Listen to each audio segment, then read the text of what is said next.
Paz e graça para você ligado nessa emissora. Começamos agora, em nome da Agrade, mais uma edição do seu Conexão, entrevistas e debates todos os dias da semana. E mais uma vez vamos discutir escatologia, um dos temas prediletos dos nossos telespectadores. Campeão imbatível de sugestão no site do Vejam Só, onde os telespectadores sugerem temas. O assunto escatologia está sempre na ordem do dia. E o que nós vamos discutir hoje é uma dúvida, inclusive minha. Para boa parte da cristandade, Jesus irá retornar a esse mundo de forma física e corpórea para instaurar o reino milenar. Nem todos os cristãos concordam que haverá um período em que Jesus fisicamente reinará neste mundo, Mas aqueles que são adeptos do pré-milenismo creem que sim, que Jesus voltará fisicamente, não para julgar as pessoas, nem para instaurar o eterno, o juízo final. Antes disso, ele vai reinar nesse mundo, do jeito que nós o conhecemos, por 1000 anos, até para se contrapor ao reinado do anticristo e do falso profeta, o reinado de Satanás e suas hostes, que antecederão a volta triunfante do Senhor Jesus. Depois do reinado milenar, depois dos 1000 anos, aí sim, o diabo vai ser solto, vai conseguir enganar as nações outra vez e elas marcharão contra o arraial dos santos e o mundo então aí acaba e instaura-se o juízo final. Essa é a visão pré-milenista, a visão mais difundida entre a cristandade brasileira. Pois bem, partindo-se do pressuposto de que Jesus reinará então nesse mundo, como seria esse reinado? Muitos invocam profecias do Antigo Testamento, sobretudo de Isaías, 11, por exemplo, onde o profeta fala que o leão passará com o cordeiro, a criança brincará com a serpente ou com o escorpião, haverá paz, enfim, não existirá violência, porque o príncipe da paz estará reinando no trono de Davi, o seu antecessor. Então, nesse reinado de 1000 anos, nesse mundo, com pessoas, como é que vai ficar a questão do pecado? A gente pode até entender que o leão paste junto com o cordeiro e que o escorpião não fira a criança que brinca com ele, porque no reino animal a gente sabe que os animais sempre obedeceram a Deus, Quando Noé convocou os homens para entrar na arca, eles não entraram, mas os animais entraram. E os exemplos são muitos. Balaão, por exemplo, teimou e não ouvia a Deus. A mula em que ele estava montado ouviu a Deus. Os obedecem, os homens não. Mas Jesus vai reinar nesse mundo sobre homens e animais. E então, como é que ficarão os homens durante esse reinado? Eles não pecarão? Não haverá pecado? Como ficarão os idólatras, os impuros, os corruptos, os assassinos? Eles se converterão? Se isso é verdade, por que eles vão ouvir o diabo depois dos 1000 anos? Em outras palavras, o que o Vejam Só quer discutir hoje, e convidam você para o debate, no dia a dia, como é que vai ficar a questão do pecado e da malignidade humana durante o reinado milenar do Senhor Jesus? Está no ar o Vejam Só.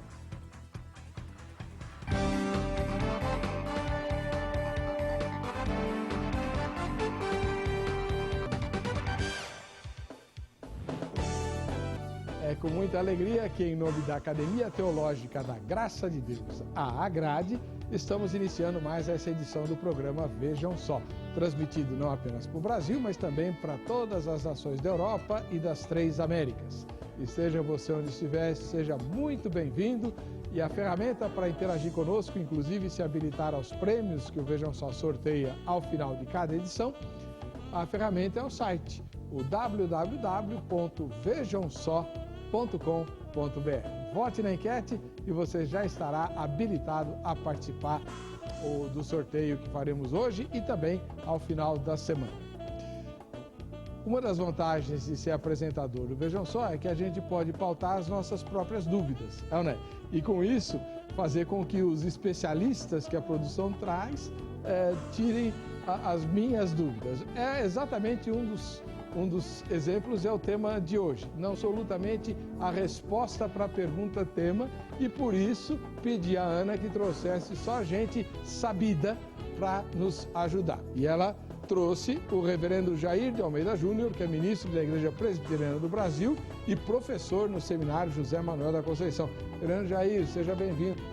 Muito obrigado, agradeço novamente o convite, é sempre uma satisfação estar aqui. Faz tempo, irmão?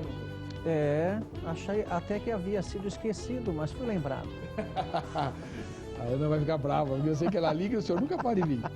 A sua especialidade, né, é o livro de Romanos. Foi pelo menos a tese que o senhor deu para eu ler, né? Uhum. Mas escatologia também manda bem? Eu dou aula de Apocalipse, né, de exegese de Apocalipse. Então a gente entende alguma coisa. Tá, pouca coisa, né? Alguma coisa, porque Apocalipse é muito complexo. Alguém disser que entende Apocalipse num sentido, não estará dizendo a verdade.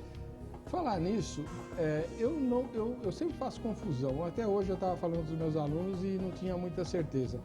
Foi Calvino que não fez o comentário de Apocalipse? Exatamente. Foi um dos livros que ele não comentou, Apocalipse. Teve outros da Bíblia? Olha, eu não estou certo agora. Me parece que o livro de Esther, mas precisava conferir essa informação. Apocalipse, certeza. Certeza. Ele não se achou digno ou apto a comentar. Exatamente. Também é um livro complicado. Né? Uhum. Lutero comentou? Acredito que sim. Muito bem. Do outro lado, nós temos o pastor Gabriel de Oliveira Porto, da Igreja Evangélica Resgate para a Vida, ele que é mestre em escatologia e escritor, inclusive, a respeito do tema, autor de um dos livros que trata de escatologia em português. Seja bem-vindo, paz e graça, pastor Gabriel, tudo bem? Tudo bem, graças a Deus, muito contente de participar mais uma vez aqui do programa e agradecido pelo convite e pela oportunidade. Faz quanto tempo que o irmão publicou o seu livro de escatologia? Agora, 5 meses essa segunda edição, né? Tá aí o livro, tá né? Aqui.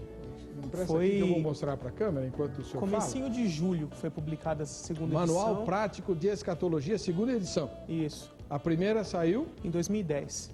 2010. Está Saiba como será o fim dos tempos, Gabriel de Oliveira Porto. A origem eclesiástica do senhor qual que é? Batista. O senhor é da igreja... E se formou lá, não? Na verdade, eu fiz 3 faculdades teológicas, cada uma foi em uma faculdade diferente. Eu variei bastante. Quais foram elas? O bacharel foi pelo ICP, depois a pós-graduação em escatologia foi pela FATESP e o mestrado em escatologia foi pelo Instituto Gamaliel. O ICP é o Instituto Cristiano de Pesquisa? Isso. Muito bem. Obrigado pela presença. O endereço lá da Igreja Resgate para a Vida? Rua Francisco Falcone, número 1072, Jardim Avelino, São Paulo. Bem em frente ao cemitério da Vila Alpina. Aliás, eu não perguntei o endereço da sua igreja, né, reverendo? Estou achando meio excluído. Tadinho. Qual que é o endereço? Avenida Lacerda Franco, 1474, no Cambuci. Pertinho da caixa d'água. Isso, lá em cima. Muito bom. E, como a gente sempre faz nos temas teológicos, temos um seminarista, o Vitor Alexandre Matheus Bellomi, do Seminário Teológico Batista Nacional. Paz e graça, Vitor, tudo bem? Graças a Deus, tudo bem. Você está voltando aqui, né? Você já teve aqui? É a segunda vez, já tive um. Qual foi o tema que você discutiu outra vez? Foi se era possível ter unidade na igreja brasileira. Essa era a pergunta. Se era possível o quê? Ter unidade na igreja brasileira, unidade. Nas diversas denominações brasileiras. Tanta denominação. E a sua denominação qual é? A sua igreja local? Eu sou da Igreja Batista do Calvário, em Santo André. Qual que é o endereço lá? Jardim Irene, Santo André. Muito bom. Muito obrigado por voltar aqui. Vamos assistir a matéria que apresenta o tema de hoje. Voltaremos com a opinião dos nossos convidados aqui no Vejam Só. Há muito tempo que os homens sonham com uma sociedade perfeita em que todos possam viver em paz e harmonia. Um mundo no qual todas as necessidades serão satisfeitas e barreiras como a raça, nacionalidade, educação, renda e ambiente não existam mais. Segundo a Bíblia, no período milenar, ou seja, no período de 1000 anos, mudanças profundas acontecerão sobre a Terra. Será um ambiente perfeito, fisicamente e espiritualmente. Muitas montanhas e ilhas, por exemplo, desaparecerão ou serão transferidos a outros lugares. Porque eis que o Senhor está a sair do seu lugar, e descerá, e andará sobre as alturas da terra. Os montes debaixo dele se derreterão, e os vales se fenderão, como a cera diante do fogo, como as águas que se precipitam por um declive. Segundo a Bíblia, no milênio, o problema ecológico será completamente resolvido. As árvores crescerão em grande número e não haverá derrubadas indiscriminadas como nos dias de hoje. Tendo eu voltado, eis que à margem do rio havia árvores em grande número, de uma e de outra banda. Essas são somente duas das tantas mudanças que ocorrerão sobre a terra. Mas será que no reino milenar de Jesus haverá pecado? Como ficarão os corruptos, os imorais, os idólatras neste tempo? Isso é o que discute agora o Vejam Só. É isso aí. Se de fato a visão pré-milenista for a que se efetivará no planeta, como creem a maioria dos evangélicos no Brasil, se Jesus for de fato reinar durante 1000 anos terrestres aqui no planeta, lá sentado no trono de Davi, a natureza ele resolve fácil, como eu disse na minha palavra inicial. Eu quero saber como é que ficarão os homens, as pessoas, porque os pecadores são pecadores e pecam não porque querem, muitas vezes, mas porque a natureza deles é ruim, é decaída, se engana, erra, enfim. E aí, durante o reinado milenar de Jesus, nesse planeta, os mentirosos não vão mentir? Os idólatras não vão adorar ídolos? Os corruptos não vão aprontar nenhuma? Né? E os imorais, né? Os impuros, como diz a Bíblia? Né? As pessoas... tem uma versão da Bíblia que fala em escandalosos, né? Como é que vai ser isso no dia a dia, tá? Reverendo Jair de Almeida Júnior, da Igreja Presbiteriana do Brasil, eu sei que a sua posição é amilenista, tô certo? Então o senhor vai exercer um papel um tanto quanto crítico em relação a essa ideia de Jesus governar nesse mundo. Então vou deixar a sua fala para depois. Ou não? Tô errado? Porque o amilenismo não é exatamente a negação do milênio e a negação do governo de Cristo, apenas não, eu sei. Acontece de forma diferente, né? Não é com Jesus sentado lá no trono de Davi. É isso? Essa profecia se cumpriu, nós entendemos. Então tá bom, o senhor fala primeiro. Não há problema, posso falar depois, apenas para conceituar as coisas adequadamente. Então, o amilenismo, a própria expressão foi cunhada de uma forma não muito adequada, porque a expressão sugere a negação do milênio. E nós não cremos na negação do milênio. Nós cremos que o milênio não é literal. Ele acontece, aliás, ele está acontecendo, mas ele não é um período estanque de 1000 anos. Nós entendemos que quando Jesus disse na sua ascensão, toda autoridade me foi dada no céu e na terra. Quem é que tem toda a autoridade no céu e na terra? É o rei, né? Quando Jesus expulsa lá o demônio e diz que ninguém pode entrar na casa de valente sem antes manietá-lo, sem antes amarrá-lo. Então nós entendemos que a própria vinda de Cristo ao mundo, a sua morte e ressurreição, limitaram a ação do diabo e possibilitaram, pelo próprio derramamento do Espírito, que mostra nitidamente uma redução do poder do diabo, o Espírito está pleno no mundo, a igreja avança sob o poder do Espírito Santo na comissão de Jesus Cristo como rei. Então, Jesus reina hoje, né? Não em Jerusalém, sentado um governo político, né? Mas ele reina somente como ele mesmo anunciou na sua ascensão. Mas nós vamos ter mais tempo para falar sobre isso, resumidamente. Só para explicar, então, já que o senhor deu uma amostra, a expressão correta talvez não seria amilenismo, seria milênio realizado. Isso, né? o milênio realizante, né? Ele está se realizando. O milênio seria o tempo entre as duas vindas de Cristo. A primeira, quando ele veio para morrer e ressuscitar, e a segunda, quando ele vem para juízo. Tá. Qual a diferença para o pós-milenismo? O pós-milenismo, ele acredita na mesma forma de milênio realizante, mas com uma grande diferença. Ele acredita que o mundo será praticamente cristianizado, né? que a grande parte da humanidade se converterá a Jesus Cristo e que muitos poucos serão aqueles que se perderão. Né? E nós, amilenistas, entendemos, segundo textos, como muitos são chamados, poucos os escolhidos, apertado é o caminho, a porta que leva à salvação, e são poucos os que entram. Nós entendemos que essa interpretação não é a correta, mas ela surgiu em períodos quando a igreja estava dominando o mundo e depois ressurgiu de uma forma muito forte nos séculos 17 e 18, aliás, 18 e 19, com os avivamentos e a expansão da missão, né, das obras missionárias pelo mundo, ressurgiu de uma forma muito forte por causa disso, que havia missionários na Ásia, na África, aqui mesmo no Brasil, nós fomos evangelizados no século XIX, né? Então, parecia para muitos da igreja que o mundo finalmente seria conquistado pelo Evangelho, né? Mas esses foram moveres do Espírito, né? Foram épocas, mas o que se percebe de fato é que a igreja sempre vai ser minoria, né? Tá bom. Muito bem, depois dessa aula resumida de milenismo ou milênio realizante, vamos ouvir o pastor Gabriel de Oliveira Porto, da Igreja Resgate para a Vida, que esposa a posição mais popular e a mais difundida entre os evangélicos do Brasil, que é o pré-milenismo, que acho que é bem mais fácil de explicar, porque é um entendimento de que Jesus voltará para reinar antes de instaurar o estado eterno. Estou certo, pastor? Sim. Então, primeiro explicando sobre o pré-milenismo de uma forma resumida o que é, né?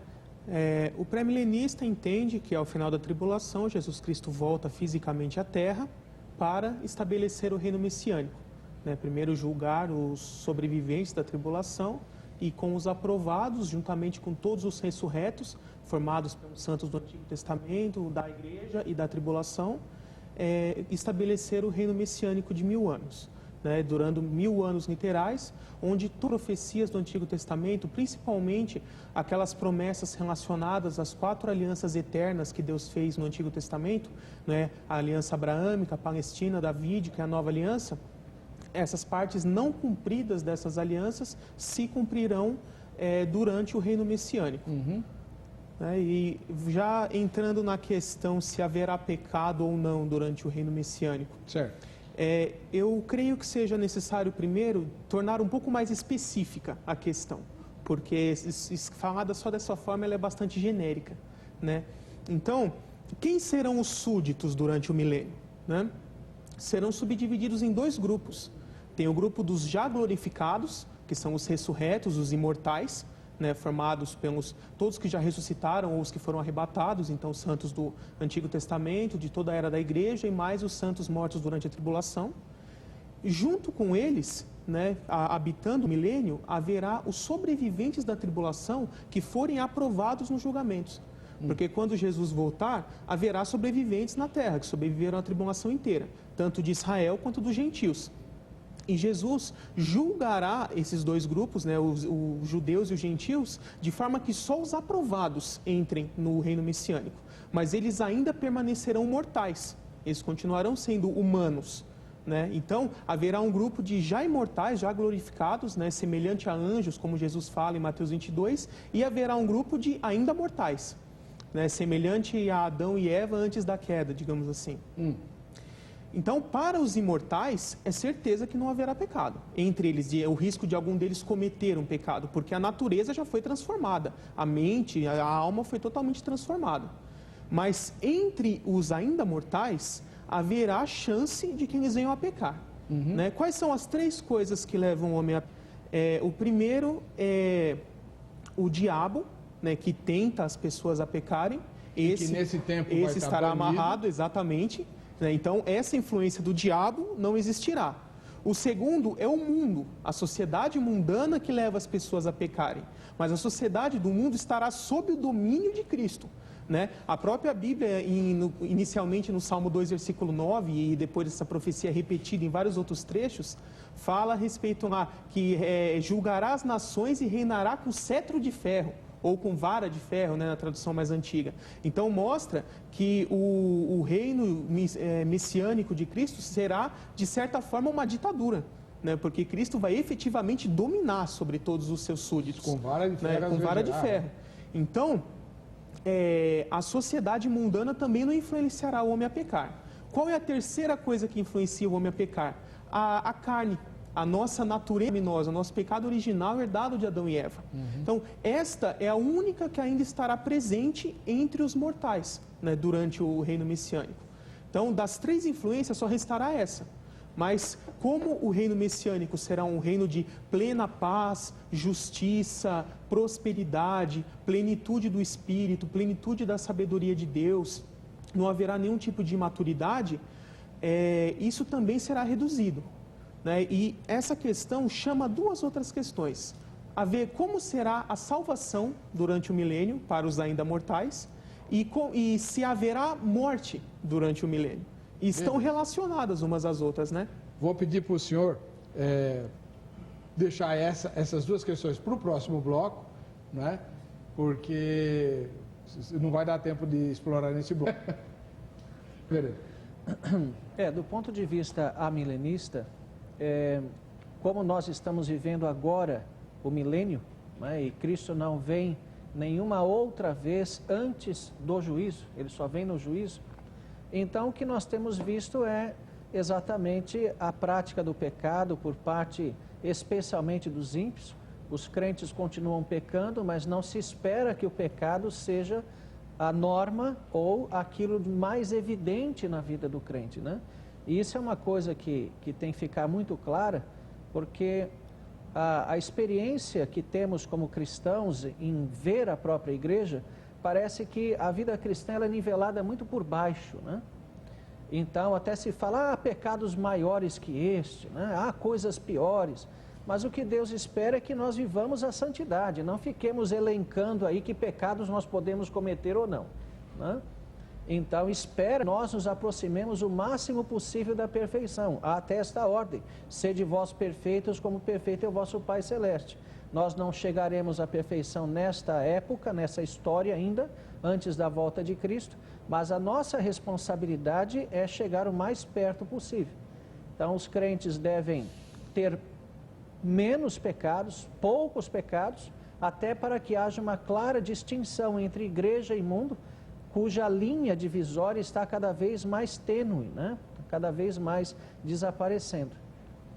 Diria que é isso. Muito bem. Agora, o pastor Gabriel de Oliveira Porto ficou devendo para esse bloco, né? Eu pedi para ele esperar e falar nesse bloco. Como é que esses pecados, porque ele demonstrou de maneira bastante eficiente no bloco anterior, que no reinado milenar, que diferentemente do reverendo Jair, ele crê num reinado literal. Jesus reinando nesse mundo, Jerusalém. Muito bom. Haverá os glorificados, esses não pecam mais porque já estão com o corpo preparado para o estado eterno. São os ressurretos e os transformados no arrebatamento da igreja que se dá ao final ou antes da grande tribulação. Muito bem. Aí eles, todo esse pessoal volta com Jesus e vai lá reinar com ele em Jerusalém, como diz o livro de Apocalipse, lá no capítulo 20, né? Capítulo 20. Bem, só que eles não são os únicos súditos. Há também os sobreviventes, como o irmão disse, né? Da grande tribulação, que, julgados por Jesus e aprovados, passam a usufruir do reinado milenar do Senhor nesse mundo, mas ainda não foram transformados, portanto, continuam com estes corpos, sujeitos ao pecado e, inclusive, então, duas perguntas, pastor. Haverá morte durante o milênio? Segunda pergunta, como serão tratados os pecados cometidos por essas pessoas? Certo. Então... Está ligado o microfone, seu Mauro? Pode falar. Então, a forma de se enxergar conforme a visão pré-milenista é a seguinte: com relação aos glorificados, estão salvos, né? Então vamos restringir na parte dos ainda mortais. Eles serão julgados por Cristo quando ele voltar, e somente os aprovados entrarão no reino messiânico, mas ainda terão a natureza mortal, né? E como se dará, vou falar antes do pecado, vou falar a salvação, porque está bastante relacionado, e também a morte. Hoje é mais ou menos do inverso a coisa. A pessoa precisa entregar a sua vida para Jesus, né? Reconhecendo como único Senhor e Salvador, poder ser salvo. Quem não faz isso, por definição, já nasce não salvo. E só se torna salvo ao fazer isso. Certo. No milênio vai ser o contrário. Né? Os sobreviventes da tribulação aprovados, ainda mortais, eles terão filhos e repovoarão a terra. Né? Isso é declarado em várias profecias do Antigo Testamento a respeito do milênio. Então, eles e seus descendentes serão ainda mortais, mas como todos estarão debaixo do governo de Cristo, do governo da terra inteira, enquanto se mantiverem fiéis, ou seja, não pecarem, eles estão em estado de salvação. Como eu falei, existem aquelas 3 influências que fazem o mundo pecar. A única que sobrará durante o milênio será a carne, a própria natureza pecaminosa do ser humano. E que mesmo assim estará drasticamente reduzida devido às condições do milênio, né, que são todas as mais favoráveis possíveis. Tá. Então, se mesmo assim alguém vir a pecar durante o milênio, ela será punida praticamente de imediato, e a punição será a morte física e, por consequência, a perda de salvação. Porque todos os textos que falam a respeito do milênio e falam sobre morte, dizem que a morte só existirá no milênio como punição para aquele que pecar. Então, aqueles que não pecarem, se mantiverem fiéis durante o milênio todo, mesmo sendo mortais, eles viverão o milênio inteiro. Da mesma forma que as primeiras gerações, logo após Adão e Eva, ali, viveram muitos séculos. E aquele que pecar, o pecado será sumariamente punido com a morte física da pessoa e a perda de salvação. Eterna. Exatamente. E como isso se dará? Por exemplo, digamos que alguém tente assassinar outra pessoa. Será que Deus vai primeiro permitir que a pessoa chegue a matar para depois punir? Não. Né? Por quê? Aí que entra o papel dos já glorificados durante o milênio.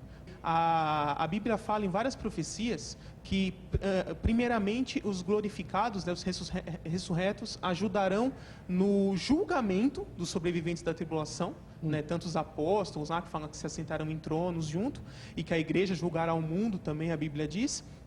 E depois do milênio já instaurado, os já glorificados ajudarão Cristo na administração do reino messiânico. Né, serão como anjos vivendo entre os homens. É interessante assim que, na verdade, não vão morar exatamente aqui na terra. É para isso que vai descer a Jerusalém Celestial. A Jerusalém Celestial será a morada somente dos já glorificados. Né? A Jerusalém Celestial não desce só depois? Então, ela desce, que são 2 etapas. Durante o milênio, ela aparece, mas ela fica pairando nos ares.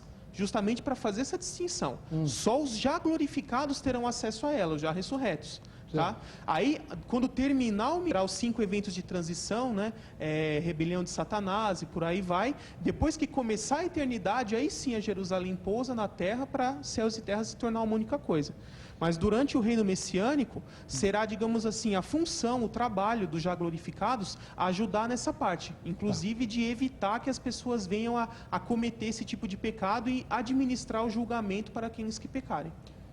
Eu vou fazer uma pergunta e depois eu tenho certeza que o Jair também tem alguns questionamentos. Por exemplo, sobre a base bíblica para essa distinção de pessoas no milênio e a punição do pecado no milênio. Mas eu vou deixar isso para ele.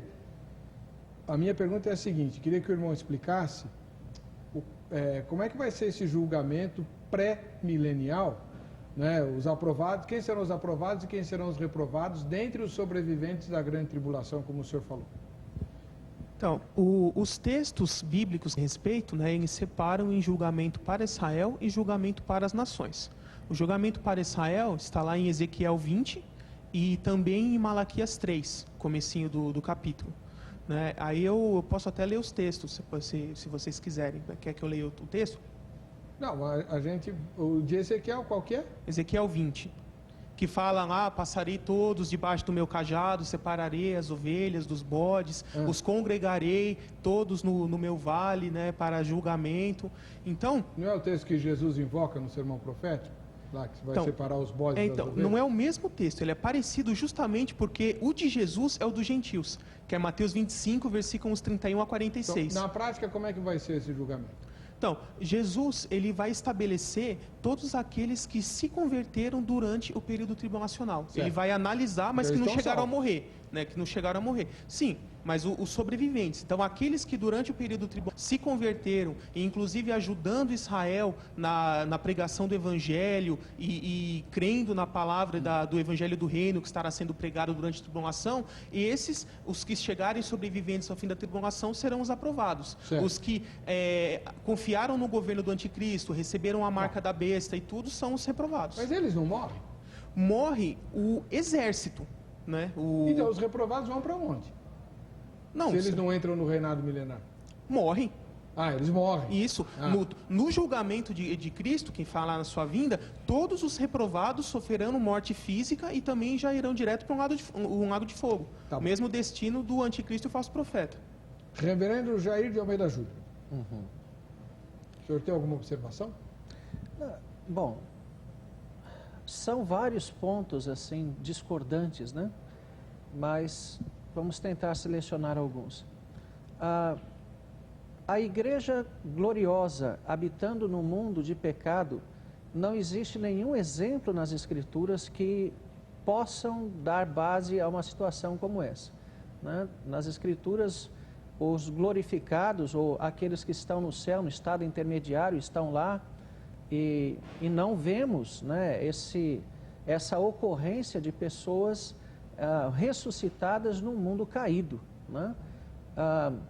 A carne, que é a natureza pecaminosa, pode estar de alguma forma diminuída por causa do contexto? Até pode, mas Adão perfeito pecou, né?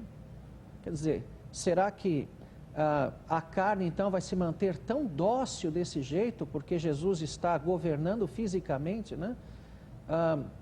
Como é que fica o mundo, a sociedade, Jesus discursando na ONU, né? O Cristo glorificado no mundo de pecado? Como se daria? Um glorificado pode casar com um caído? Como é que? Não. O que se daria? Não. Então, Isso aí ele deixou bem claro. não, eu sei, mas a questão então, o que nós temos? Duas igrejas, uma igreja gloriosa que não se mistura com uma igreja que está aqui presente. Eu vejo assim pontos bastante discordantes do ponto de vista da própria igreja e da própria história, né, de uma forma geral, como é que isso se procede, né? Então, e outra também, esses textos do Antigo Testamento são muito obscuros para se indicar com tanta precisão os acontecimentos deles, né? Então, que há um caráter profético neles, não se discute. Agora, dizer que, olha, isso aqui é o julgamento daquele sobrevivente e que se ele não for aprovado, o que parece uma coisa de obras até um tanto estranho, ele vai morrer, né? Então, deixa eu explicar um pouco melhor, que eu também não entendi essa parte do julgamento, né? Explica um pouquinho mais, depois o seminarista vai fazer as questões. Vamos ler o texto de Ezequiel 20 para ajudar a esclarecer a situação. Ezequiel 20, a partir do primeiro? No capítulo 8 do meu livro também tem, se quiser acompanhar. Tá, logo no comecinho do capítulo 8, o primeiro subitem que eu coloco aí é os julgamentos. Aí tem o julgamento de Israel e o julgamento das nações. Só vê para mim direitinho o versículo que se inicia. Milênio, o reino messiânico. Isso, vai na página seguinte, que é os julgamentos. Tá. Os julgamentos. Isso. O primeiro evento de Cristo, como Rei Supremo do mundo, será julgar a todos os que estiverem vivos naquela época. Todos serão julgados no Vale de Josafá, que faz parte do Vale de Megido, Armagedon. Nesse evento, ele julgará separadamente dois grupos distintos, que são Israel e as nações. O julgamento de Israel, então, é Ezequiel 20, de 34 a 38. Isso. 34 a 38, né? Isso. Tá, eu vou ler aqui na NVI, que é a mesma tradução daí. Trarei vocês dentre as nações e os ajuntarei dentre as terras para onde vocês foram espalhados, com mão poderosa e braço forte e com ira que já transbordou. Trarei vocês para o deserto das nações, e ali face a face os julgarei. Assim como julguei os seus antepassados no deserto do Egito, também os julgarei. Palavra do soberano, o Senhor. Contarei vocês enquanto estiverem debaixo da minha vara, e os trarei para o vínculo da aliança. Eu os separarei daqueles que se revoltaram e se rebelaram contra mim. Embora eu os tire da terra, eles não entrarão na terra de Israel. Então vocês saberão que eu sou o Senhor. Tá. Deixa eu fazer uma pergunta. Uma das características do pré-milenarismo dispensacionalista, que é o que o irmão esposa, né, é a conversão de Israel durante a grande tribulação. Então, como é que eles vão ser condenados aqui se o próprio dispensacionalismo diz que Israel vai se converter? Vai haver um julgamento, porque a conversão não será unânime, de forma que 100% de todos os judeus se converterão. Né? Se converterá a maioria, mas muitos não se converterão. Para isso é necessário eles julgamento. Julgados separados dos gentios? Sim. Isso não é discriminação, não? Não, porque Deus trata com a humanidade através de alianças. Né? Isso desde lá de Adão e Eva. Certo. E a aliança que Deus fez com Israel é diferente da aliança que Deus fez com a igreja. Então, os critérios ele segue os critérios de uma aliança para Israel e os critérios para os gentios. Então, há duas alianças em curso?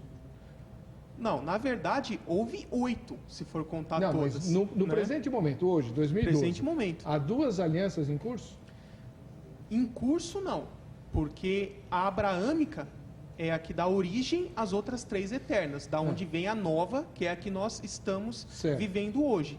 Né? Mas a origem abraâmica, ela tem a sua aplicação para Israel e a sua aplicação para os gentios. A mesma aliança, ela tem especificações, aplicação para Israel e explicação para os gentios. Irmão, mas o que eu queria entender é o seguinte, com Jesus não foram revogadas as antigas alianças e só se estabeleceu uma nova? Não, foram revogadas as não eternas, porque dessas 8, 4 são temporais, e a última temporal que houve é a aliança da lei de Moisés, e as outras 4, elas são eternas, porque é chamada de aliança na Bíblia, mas o conceito de aliança, no caso da eterna, é diferente. A aliança eterna, por exemplo, a que Deus chamou Abraão lá em Gênesis 12, depois Gênesis 15, 17, 22, ela é um conjunto de promessas que Deus prometeu. Deus prometeu incondicionalmente diversas coisas a serem cumpridas. Algumas dessas coisas já foram cumpridas, outras ainda não. Então, né? Mas até o reverendo Jair pode intervir a hora que quiser. A aliança feita com Israel, né, que sob o critério dessa aliança que Israel vai ser julgado, segundo o que o senhor acabou de dizer, com base em Ezequiel. É isso, não é isso? Muito bem. Essa aliança feita com Israel já não foi revogada por meio da nova aliança estabelecida em Cristo? Imagine uma árvore com seu tronco. O tronco da árvore é a aliança abraâmica, certo, onde estão previstas todas as bênçãos, mas não de forma detalhada. E as outras 3 alianças, são a palestina, a davídica e a nova aliança, elas são como que troncos que surgem a partir dessa árvore. Então, na prática, aos olhos de Deus, digamos assim, todas são uma única aliança. Mas a Bíblia especificou algumas partes a serem cumpridas em cada uma das outras 3. Mas a origem de todas elas é abraâmica, inclusive a nova. Então a nova é uma continuação da própria aliança abraâmica, só que com critérios mais específicos, que não foram detalhados na época de Abraão. Como é que o senhor vê isso, o senhor aliancista? Então, que todas as alianças se resumem a uma só, excluindo-se aquela do Éden, que era um pacto de obras, isso é verdade. Agora, não podem haver 2 alianças hoje, uma em Cristo e uma fora de Cristo. Não, mas isso não foi o que eu disse. Não, são... Eu é que estou... Não, exatamente. Isso. Então, a questão é, como 2 alianças? 2 alianças em Cristo. E no Antigo Testamento, quando se fala de nações, não salvos. Os gentios no Antigo Testamento são os perdidos. Israel é o povo de Deus. No Novo Testamento, Israel é a igreja. Né? Então, se pegarmos esse texto e o ajeitarmos desta forma, nós vamos, então, dar base para várias coisas. Mas no Antigo Testamento, Israel é a igreja. Né? Quem é o povo de Deus? A igreja. No Antigo Testamento, Israel. No Novo Testamento, Israel. O povo de Nínive era judeu? Não, tá certo. É isso mesmo. O povo de Nínive era judeu, que se converteu por Jonas? Oi? Não. O povo de Nínive que se converteu por Jonas era judeu? Não. A questão é a seguinte. Israel era povo de Deus. O que é isto? não quer dizer que todo israelita é salvo. Paulo mesmo fala que nem todo filho de Abraão é de fato israelita. E todo gentil é perdido. Calma. Nem todo filho de Abraão é de fato israelita, mas em Isaque será chamada a sua descendência. Certo. É a promessa, é a fé, a crença no filho que viria. No Antigo Testamento, dizer que Israel é o povo de propriedade de Deus como se fosse só este, não é isso que eu estou querendo dizer. Nós vemos nos Salmos várias afirmações, aplaudir ao Senhor todos os povos, nações, línguas, etc. e tal.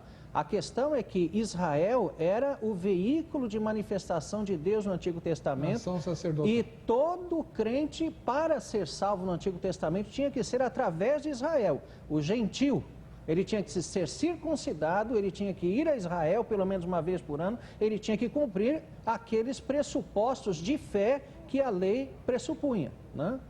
Então, se nós formos dizer que os gentios, as nações do Antigo Testamento correspondem às nações de hoje, então não é igreja, vamos voltar a Israel. Então temos que interpretar o texto. Mas é isso que o dispensacionalismo faz? Não, né? não. Ele vai dizer o quê? Exatamente. É exatamente isso. Mas Por isso que é irreconciliável. mas essa é isso, questão. é isso que ele está defendendo. O que ele está defendendo é que a igreja assume esse papel de Israel que o dispensacionalista diria. É isso que eu estou entendendo. Então, o que eu quero deixar bem claro para o telespectador é que essa discussão, ela nunca vai chegar a uma conciliação, porque a posição dispensacionalista é diferente da posição aliancista, né? Então você tem que ouvir os prós e contras das duas opiniões, anotar o contato dos convidados, tirar suas dúvidas depois por e-mail, convidá-los para palestra, etc. Mas para a gente levantar que não existe uma única maneira de entender as coisas, né? O que está gerando confusão aí, né? Não há e nem nunca houve essa questão de duas alianças ao mesmo tempo. Tá? Mas da onde está gerando essa confusão? O conceito das alianças eternas é diferente do conceito das alianças temporais, embora se use a mesma palavra aliança. As alianças eternas são 3, você falou? 4. Abraâmica. Em que serão benditos todas as famílias da terra, de ti farei Isso. uma grande nação e tal. Com Abraão, depois a Palestina, que é em Deuteronômio 30, que especifica que a posse da terra de Israel é perpétua, a posse da terra da Palestina é perpétua do povo de Israel. Por isso que está a maior guerra. Tá? E depois a davídica, que promete que todos os reis seriam da dinastia de Davi até a chegada do rei eterno, que traria o reino eterno e o trono eterno descendente de Davi. O milênio é cumprimento direto dessa promessa. E a nova aliança, lá, Jeremias 31, que prevê a conversão do todo o povo de Israel, derramar do Espírito Santo, entre outras coisas. Então, a diferença é o seguinte: as alianças eternas não marcam dispensação. A partir do momento que ela foi dada, não há o início de uma nova dispensação. As que marcaram dispensações são as temporais. Certo. A única que marca dispensação, quando começa, é a nova, que é a última. Então, o que são as eternas? Um conjunto de bens Deus prometeu, em cada um desses casos. A gente está fugindo um pouco do tema, quer falar? Não, só uma pergunta, porque e a de Noé, que Deus diz que será uma aliança perpétua? Não, a de Noé não é perpétua. Sim. Não, Está não lá. é. Então Está leia, onde? por favor. Eu vou ler. Então, leio. Ele coloca como sinal perpétuo o arco-íris para que o povo se lembre que ele nunca mais vai destruir a terra com água. Mas a aliança em si não é eterna. Aliança noaica. Noética. O meu professor falava noaica, sei lá por quê. O seu professor falou o quê? Noética. Noética? Isso. Bom, na verdade é de Noé. Então já fica mais simples. Saiu bem. Muita saiu gente bem. também não Apesar gosta de do que termo Aliança Palestina, né? Porque acha que tem a ver com os palestinos, se chama Aliança da Terra ou Aliança de Canaã. Os nomes variam um pouco mas mesmo. é por causa dessa promessa que está a guerra lá. Israel não abre mão. Eles querem chegar até o Eufrates. Está escrito no texto que eu vou fazer parte do território. Então, exatamente. Porque Deus deu e acabou. Faz parte da Aliança Só um Abraâmica, parênteses, essa confusão toda que está tendo agora lá em Israel, inclusive há muita opressão contra os palestinos, é verdade. Agora, a gente não pode esquecer uma coisa, né? Os territórios que Israel ocupou porque foi atacado em guerra e Israel ganhou a guerra. Agora vai devolver? Para quem? Achei. Para quem? Hã? Já achei. Achou? Então vai lá. Disse Deus: este é o sinal da minha aliança que faço entre mim e vós e entre todos os seres viventes que estão convosco para perpétuas gerações. O sinal. Não. Lê de novo. um sinal eterno sem uma realidade. É uma mas interpretação... exatamente, é o sinal que é eterno, é o arco-íris do céu. Claro que não. Lê o contexto depois, fala que para que todos se lembrem que Deus nunca mais inundaria o mundo com água. O contexto não é o estabelecimento do arco-íris, o contexto é o estabelecimento da aliança. Quer ver o que prova que essa aliança não é eterna? Aí ele fala que se tem animais de todo tipo. Logo, inclusive, é essa aliança que libera os seres humanos a comer carne. Certo. Né? Na próxima, que é a de Moisés, já restringe vários animais. Não, mas então isso aí já prova que não é eterno. Aí nós vamos discutir aliancismo. Na nova libera tudo de novo. Na nova libera tudo de novo. É o sinal que é eterno, não a aliança. Não, a Bíblia está bem clara aí. Seria até incoerente você ter um sinal eterno para uma aliança que passa. É uma coisa sem lógica. Deus promete várias coisas aí nessa aliança. O eterno é o quê? Deus jamais destruiria o mundo novamente com água. Não. É isso que ele promete no sinal eterno. Eu preciso falar sobre isso. Por quê? Porque essa interpretação de que Deus não vai destruir mais por água de dilúvio precisa ser entendida. Vamos dizer que você, diante de alguém, diga assim: eu não vou te matar afogado, vou te matar queimado. Fala, que bom, puxa, a vida ainda bem. A promessa não é de água. Não interessa que tipo de elemento vai ser usado para destruição. A aliança que Deus não vai mais destruir, senão ela não tem sentido. Mas ele vai destruir. Como assim? O mundo não vai ser destruído? Não, claro que não. O Pedro fala isso. 2 Pedro 3,15. Não. A figura de fogo nas Escrituras não é só de juízo, é também de restauração. O que nós fazemos com Romanos capítulo 8, que diz que a terra geme, suporta angústias, não por sua causa, mas por causa daquele que a sujeitou, que é o homem. E diz o quê? Que a natureza será restaurada, redimida do cativeiro da corrupção. A natureza não peca, ela não é digna de destruição, de juízo, porque ela não sofre isso. Ela está contaminada pelo pecado. Exatamente, por causa de quem? Do homem, é o que Paulo fala. E quando o homem for varrido, o ímpio for varrido para o inferno, e só houver então uma humanidade restaurada, é o mesmo processo. A humanidade... A criação sofreu o impacto do pecado e se tornou deformada. Na volta de Cristo, ela é o padrão original. Mas espera aí, reverendo. Mas por que então a Bíblia fala que é novos céus e nova terra se o antigo não for destruído? A Bíblia em algum lugar fala de uma nova criação, porque percebam bem, Deus vai passar régua em tudo. O próprio ser humano, ele é um com a criação, não é panteísmo ou panenteísmo, mas nós recebemos o nome de Adão, porque a terra é Adamá. Então, Adamá, a terra, gerou Adão, que é o homem. O homem da terra. Exatamente. O nosso corpo é dissolvido nessa terra aqui, porque nós fazemos parte dessa criação. Certo. Então, se Deus vai passar a régua, então o meu corpo já não será mais esse na ressurreição e logo não sou eu. É o meu espírito redimido com outro corpo. E não sou mais... Não é o que 1 Coríntios 15 diz. Então, exatamente. Não é isso. Eu estourei o tempo do bloco, a gente vai para o intervalo. Na volta, vamos voltar a falar do tema, que vocês já me deram ideia para 3 ou 4 debates diferentes aqui. Escatologia é assim mesmo. E o seminarista Vitor fará as perguntas dele também. Volto já.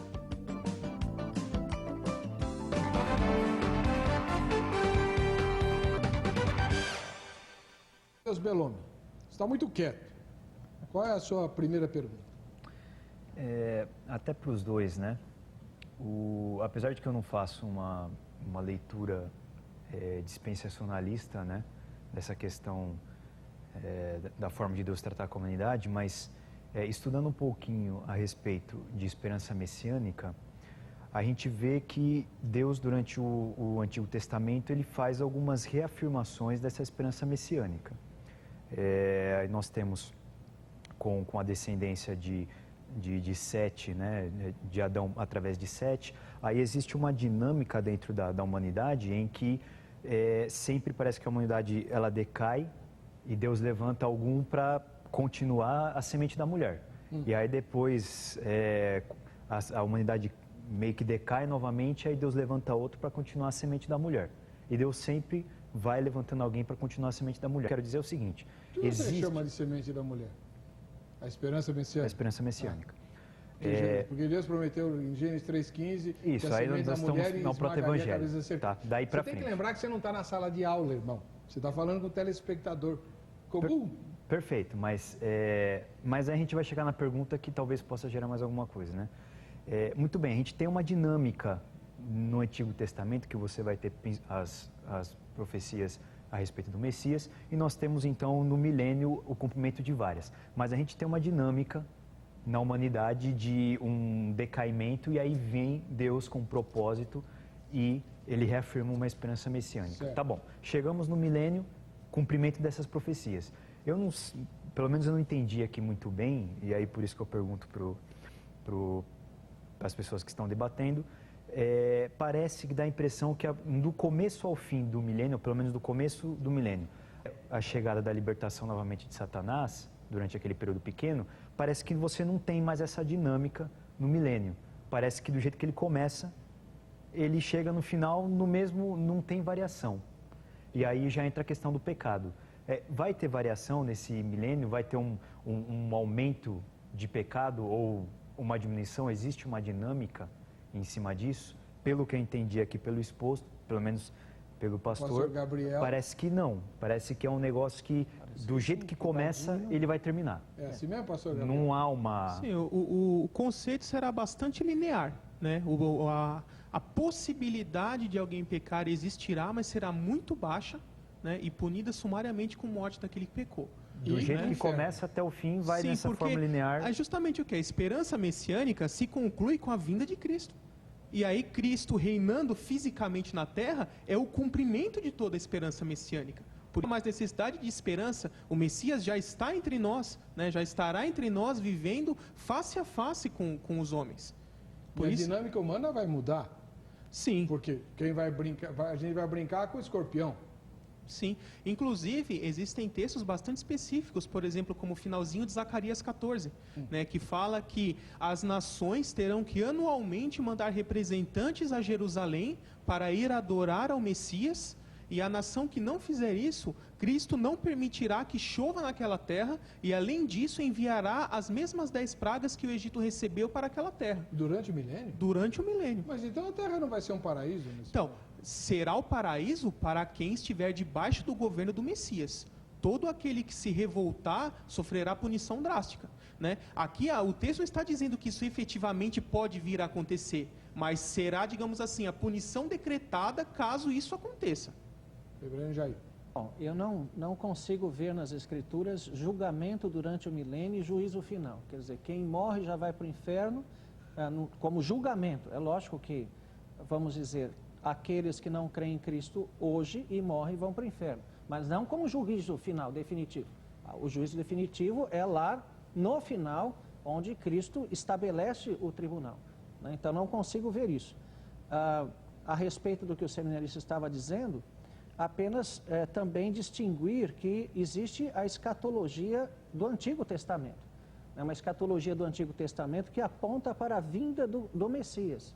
E essa escatologia do Antigo Testamento, ela também tem nuances que apontam para não apenas a vinda, mas este reino, que é o que nós já estamos vivendo, até o final.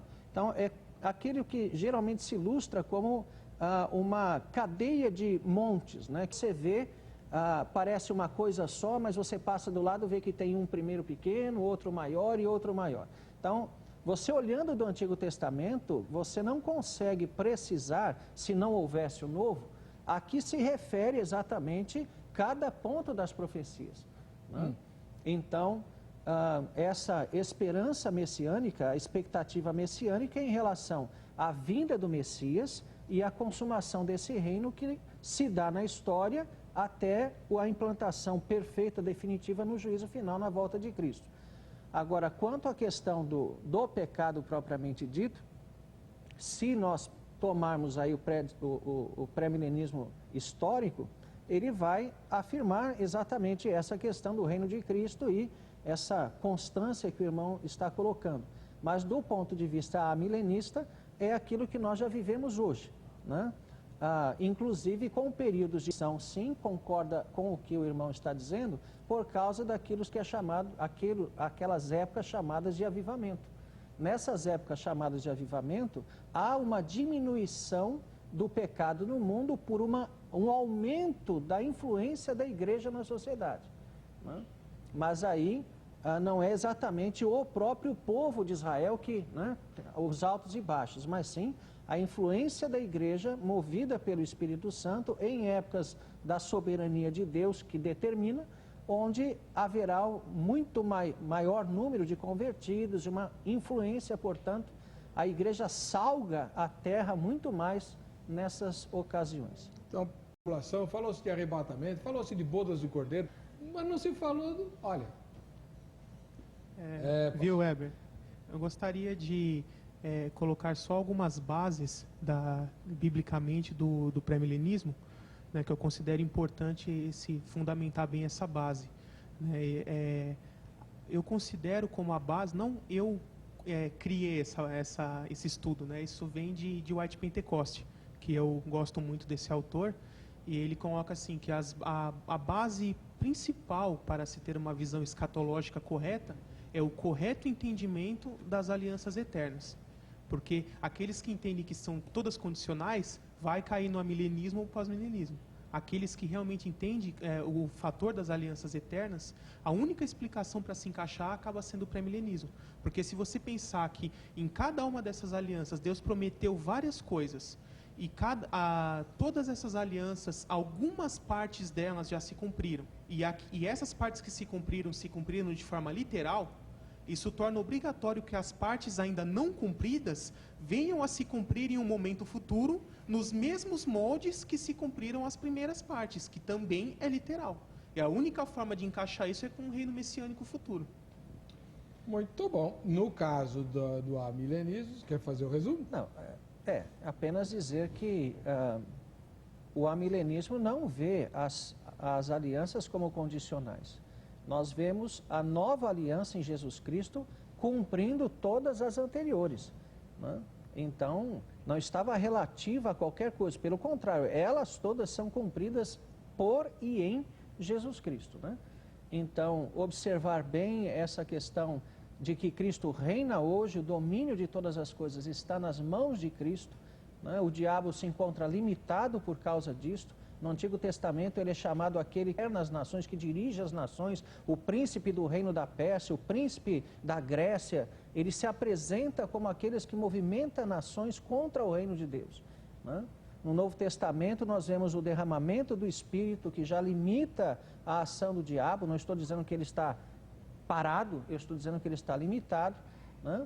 E sob a autoridade de Cristo, o Senhor da igreja, a igreja avança para a sua consumação, né? O milênio, portanto, é esse que estamos vivendo, e a volta de Cristo agora é só para juízo. Não há volta intermediária, não vejo isso nas Escrituras. Bom, tem mais alguma pergunta, doutor seminarista? Não. O pastor Delson Benedito da Silva, ele mora em Itatiba, no interior de São Paulo. Ele diz simplesmente, os pecadores ficarão fora. Ficarão fora, né? Que é também um dos muitos entendimentos sobre o milênio. O milênio será só para os glorificados, porque lá em Apocalipse, quando descreve-se a descida do Senhor Jesus, né, que antecede a instauração do reino milenar, tem um versículo lá que diz que dá a impressão que todo mundo vai morrer, né, porque as aves são convocadas para comer a carne dos reis e tal. No caso da interpretação que o irmão defende, morrem apenas os soldados, é isso? Isso, aqueles que formalmente se aliaram ao anticristo, então, aceitando o governo mundial dele. Ah, tá. Então os que têm a marca da besta morrem, todos. Isso. Então ficam só os aprovados. Então, dentre digamos assim, tem aqueles que não se formalizaram a favor do governo, mas que também não creem.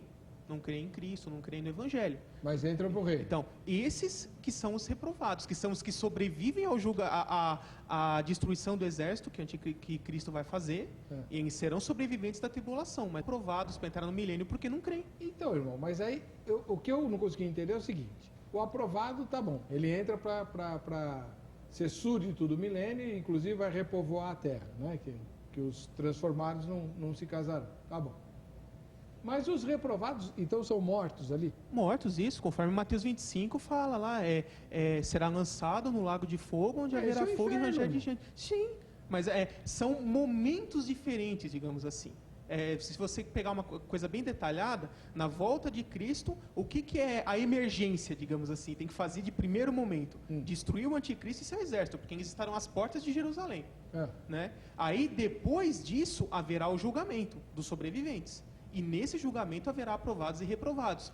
Digamos que seja coisa de alguns dias depois, assim. E aí o destino dos reprovados também é morte. Isso também é uma preparação para o início do milênio. Porque o julgamento em si não é o início do milênio, é a ação para o começo do milênio. Né? Então, o milênio de verdade vai começar depois do julgamento. O irmão Vitor queria falar? Tem uma pergunta sua, não sei se foi respondida, não sei se eu entendi bem, mas parece que o Lago de Fogo, ou o inferno, como o pastor disse, ele vai ser usado em 2 momentos, é isso? Não só no trono branco, ele vai ser usado isso. Por antes, exemplo, ali, quando na volta... você vê no comecinho lá no Apocalipse 19, versículo 20, fala o quê? Que o anticristo e o falso profeta são lançados no Lago de Fogo. Eles inauguram, né? o Lago de Fogo. Eu até brinco, né? Falando que tem a fitinha, eles são os que chegam ali a 4ª fitinha. Sim. Então, ali já mostra o momento que é usado. Mas só ali. Né?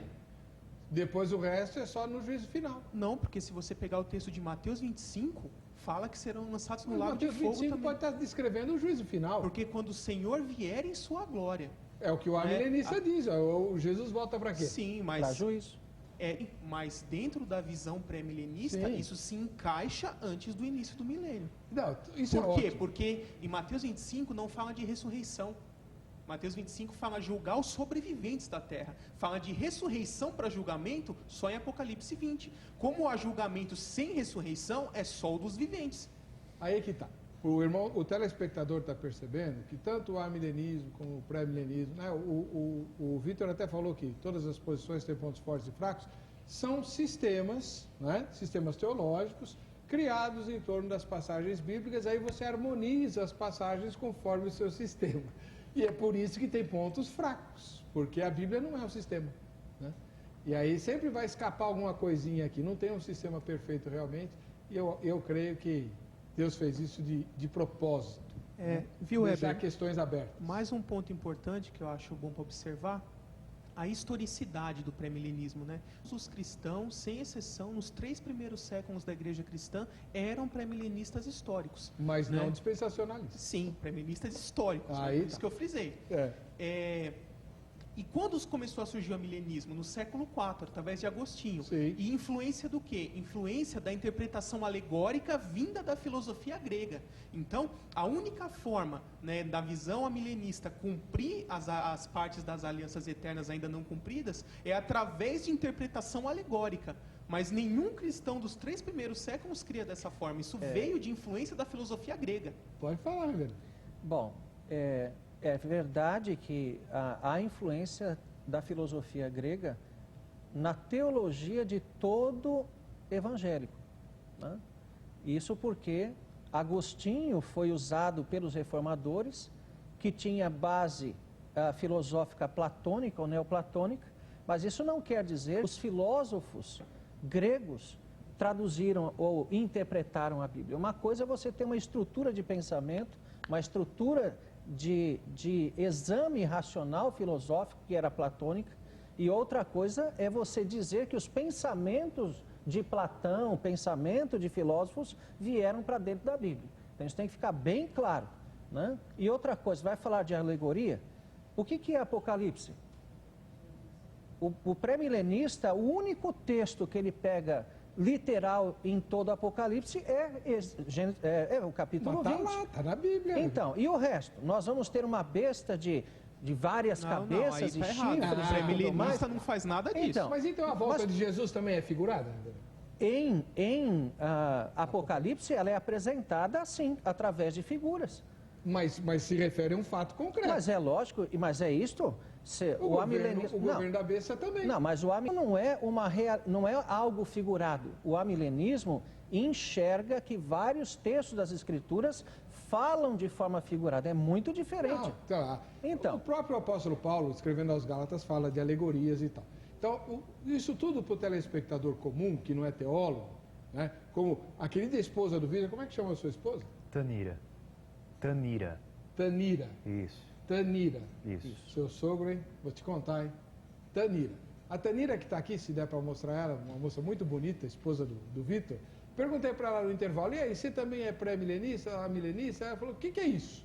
É isso aí. O telespectador, o cristão comum, pouco importa a milenista, pós-milenista, contanto que Jesus vem e leve ele, está tudo certo. É isso aí. Né? As posições sistemáticas da teologia são úteis para que a gente possa ministrar os ensinamentos da Bíblia, mas não significa que os sistemas sejam perfeitos e contemplem à perfeição todo o ensinamento da palavra. O mais saudável é que você compreenda e tenha as suas convicções que emanem de uma leitura natural das Escrituras. E aí, que me desculpe, reverendo Jair, o pré-milenismo histórico é o resultado mais natural de uma leitura natural das Escrituras, sem sistema. Minha opinião. Não é a minha. Você sabe que nessa cadeira, sentou várias vezes o líder da Igreja Metodista Livre, né? Que se declara pós-milenista, mas diz, não, o que a gente tem que fazer é entender o Apocalipse de uma maneira natural. A leitura natural do Apocalipse revela o quê? Revela o pré-milenismo. Não tem outro. Né? Tá bom. Um ponto legal para abordar também, né, é uma questão: por que o diabo foi preso no início do milênio e depois será solto no final? E o autor, João, ainda fala assim, é necessário que ele seja solto. Então, para quê? Porque isso é interessante que quando ele é preso, fala que ele é jogado no abismo, né, que é o abismo do Hades, ali chamado teologicamente de Tártaro. Né? E depois, na segunda vez, depois da quem é jogado no lago de fogo, que é esse definitivo. Então, Deus já tinha a intenção de soltar ele depois, por colocar ele num lugar de onde se dá para sair a primeira vez. Né? Qual é o motivo? Reverendo. Né? Qual é o motivo disso? Ele quis preparar o teste definitivo para a humanidade, para provar que mesmo sobre as melhores condições em todos os aspectos, quando Satanás fosse solto, o homem ia cair de novo. Em Apocalipse, quando nós vemos o abismo sendo aberto, aliás, a palavra no grego é quase, no português é quase uma transliteração do grego, é o lugar das hostes malignas, né? Poderia ser o equivalente àquilo que Paulo chama de as hostes espirituais do mal nas regiões celestes. Não é um inferno, é um lugar onde estão os demônios. E naquele texto está exatamente dando-se ordem para que haja uma obra simbólica que é autorizada, é até mesmo comandada por Deus. Há um debate se o anjo que desce ali, se é o próprio diabo, se é um emissário de Deus. Para mim não faz diferença, porque o diabo não pode fazer nada que Deus não queira que ele faça, ou não determine que ele faça. Né? Então, não é o inferno.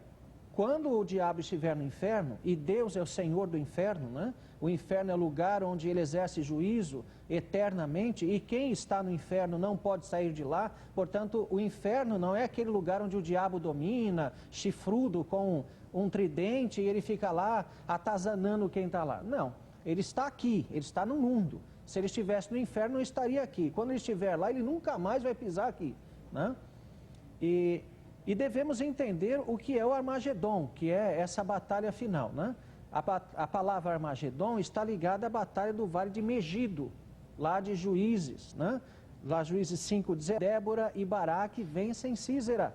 E o que nós vemos lá? Nós vemos que Deus passa a espada ao povo, ao inimigo, Deus dá a vitória ao povo, né? Eu acho complicado colocar que há uma batalha física, literal, liderada por Cristo como um guerreiro messiânico. Para salvar Israel. Exatamente. Mas eu acho difícil isso. Acho que Deus simplesmente decretou a vitória e acabou. Tá bom. Você vai pegar o contato dos 3 convidados, está no site vejamsó.com.br, endereçar seus questionamentos, suas dúvidas, seus comentários, discutir teologicamente com eles, se você quiser, eles estão à sua disposição. Também aceitam convites para pregar, convites para dar palestra na sua igreja, no seu grupo de estudo. Se você quiser pegar a conta bancária deles e mandar oferta, eles também aceitam. Os 3, inclusive o seminarista, tá bom? A presença dos 3, deixa eu mostrar mais uma vez o livro do pastor Gabriel, né? está aqui, ele é autor desse livro. O Reverendo Jair também escreveu, mas ele escreveu sobre Romanos. Viu, né? Weber? Quem quiser em qualquer lugar do Brasil adquirir o livro, só entrar em contato pelo meu e-mail que está no site, que eu mando por correio para qualquer lugar do Brasil. E já manda com autógrafo, né? Sim. Com dedicatória. Maravilha. Vamos ver quem vai ganhar a camiseta da grade. Estourei o tempo, tenho que correr. Lucélia Moreira Pereira de Exu, Pernambuco, cidade que está em festa, né? Graças ao seu filho mais nobre, Luiz Gonzaga, completando 100 anos, se ele tivesse vivo.